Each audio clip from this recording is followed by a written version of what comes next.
Hello and welcome. My name is Anthony Morel, and today we're going to be discussing staying in touch with your sphere of influence and past clients and how to make sure that you're not being forgotten as a real estate professional. So the first step that we want to understand is that we need to have this one very important tool in our business, and that tool is your database. Now, what is a database? Very simply put, this is where you keep your contacts.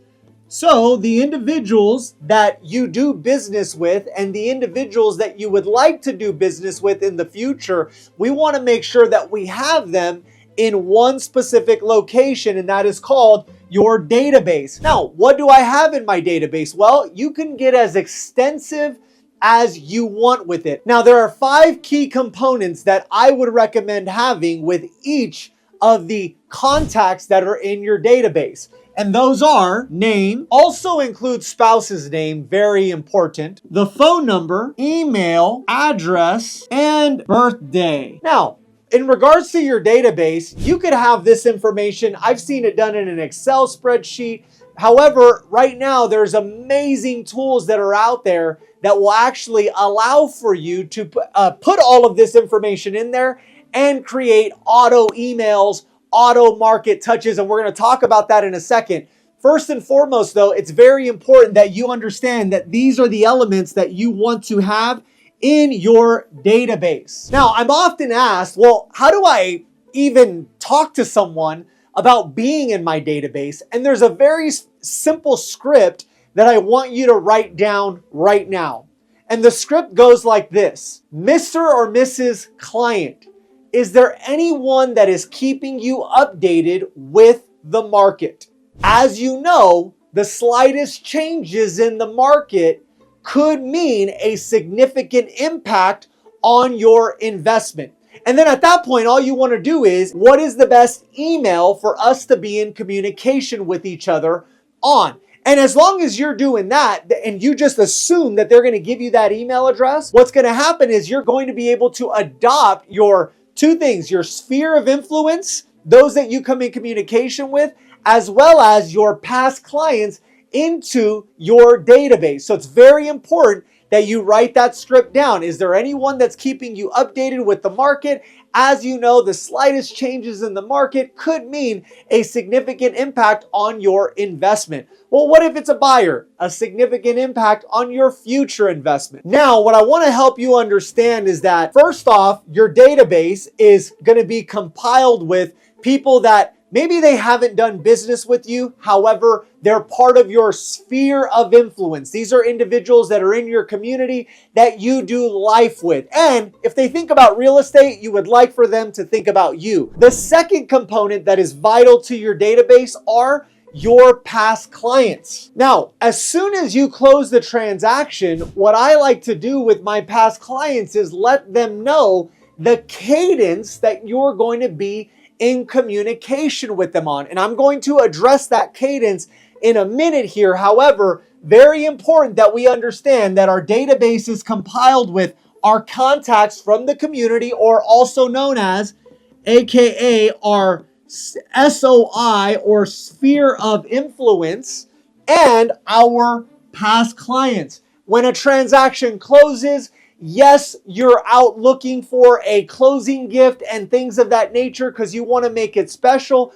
However, you want to understand that that is the beginning of a relationship that is going to potentially bring you 1, 2, 3 more clients down the road. So you want to make sure that when they think of real estate, they're thinking of you and they're referring their family, friends, as well as themselves back to you if they decide to do another transaction in the future. Now, point number 3 that I want to help you understand is that we have our database, okay? We have our past clients, but number 3, we want to start this immediately, is a community, a social community. Facebook is amazing with this, where you can create a community and you can keep people updated in that community with market statistics, or let's say you create a video or you have a home that you've just listed, a home that you just sold. Well, who do you want to tell about that? You want to tell your past clients to see,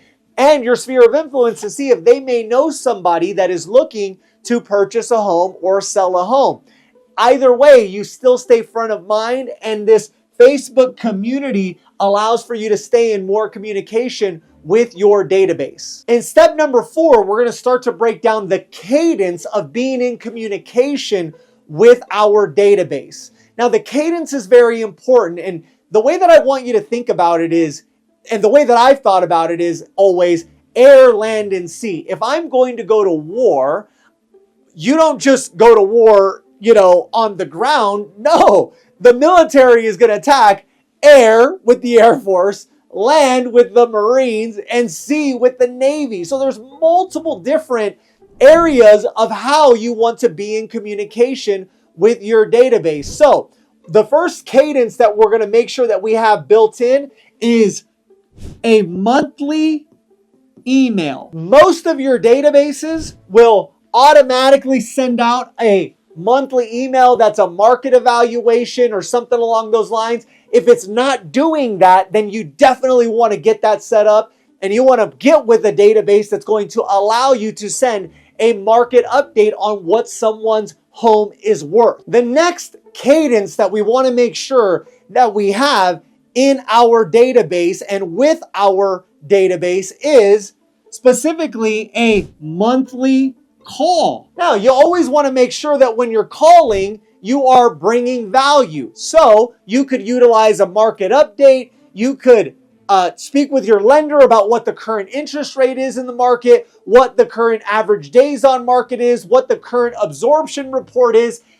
Deliver some type of value to your database. But ultimately, the biggest thing that you want to be calling for is how can I be of service? And what's going to happen is your past clients and your database is going to go, you know what? I'm so glad that you brought that up.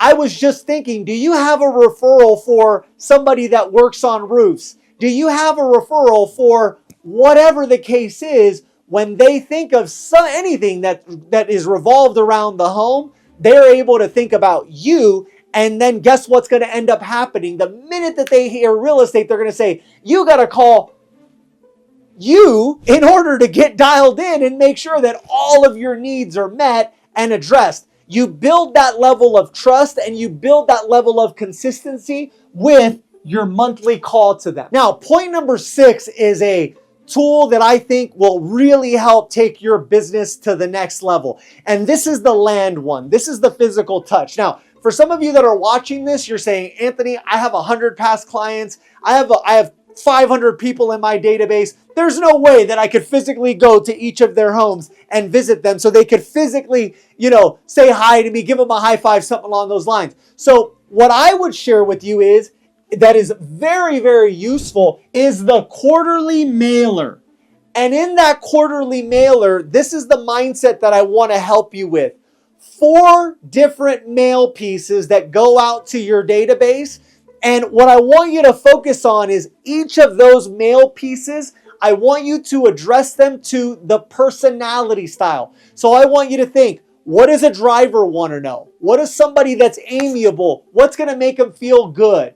Right? What does an analytical want to know? Maybe some market statistics. What does an expressive want to know? Maybe if you're a local sports team, you send the Dodgers schedule or the Angels schedule or the Rams schedule, something along those lines.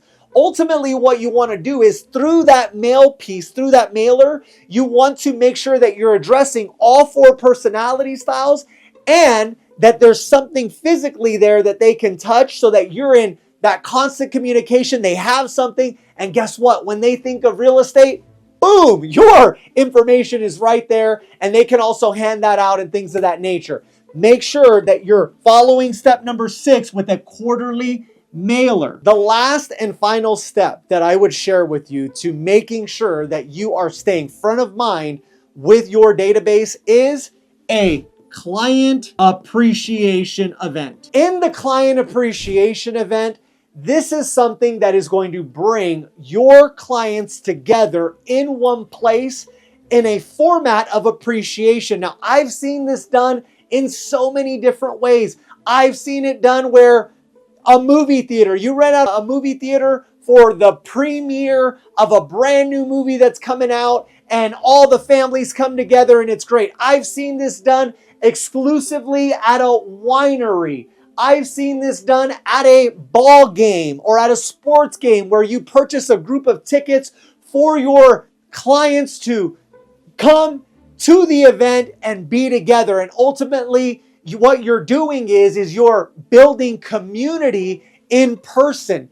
The client appreciation event is a surefire way to have individuals that are in your database feeling like they truly belong to something. And when they feel like they truly belong to your real estate organization, what's going to end up happening is they're going to bring more individuals that they want to also be a part of your organization. So from step number one, which is building our database through our sphere of influence, making sure that we are including our past clients, building out a Facebook community so that we can be socially present with them and all of their real estate needs, making sure that we have a monthly email that's going out, as well as that's where the birthdays come in, because you can also email them on their birthday. And a lot of the databases are going to do this. So make sure that you're paying attention to that one right there.